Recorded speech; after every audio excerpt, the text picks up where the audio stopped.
We've got a nice little move going on in index futures at the moment, and I thought it would be interesting just for you to see the comparison between two indices, two index futures, and actually the difference between the various tick charts that you would use for trading both.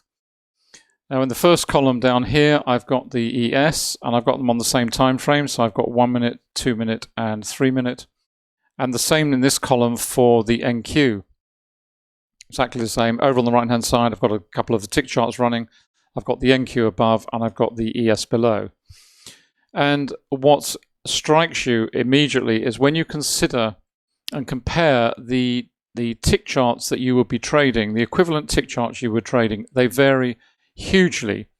Here you can see on the ES, on the 1 minute, we will be on the 1597, but on the NQ, we're on 377. On the ES on 2 minute, we're on 2584. What's the equivalent for the NQ? 987.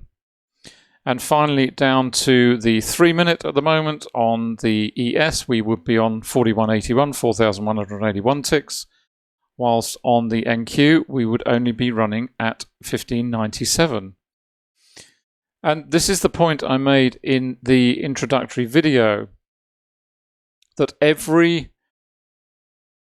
chart that you trade, every instrument that you trade will have its own characteristic, and it will not necessarily be what you expect. And I hope that in this very simple example, it gives you some understanding of the huge variation in optimal tick settings for what many traders would probably consider to be similar. Since they're in the same market, they are risk asset classes, they're index futures, we understand what they are, and yet the optimal tick setting for both is hugely different.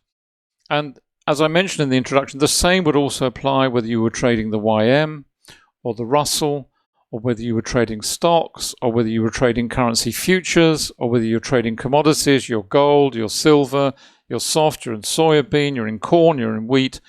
Each of these markets will have a very, very different characteristic and profile for every single market that you trade. And that's the importance of trading, of using the Tickspeedometer to deliver these optimal settings. And I hope this very simple comparison gives you some understanding of the huge variation. One curious fact is that on gold, which you would think would be a very high tick count, is actually relatively low. It's not as high as you would expect. So I just wanted to make the point there, to show you that very simple comparison. You can see everything ticking along here. It's rather nice. We've had some really nice price action in the last few minutes. We've had a nice little run up. Come off a little bit now, but we're still running in, we've got green here, we're on green. This is another fact, of course, that in related markets, of which these two are obviously closely related, they don't necessarily follow one another in lockstep. And indeed, over the last few months, we've seen quite a lot of divergence between the three sisters.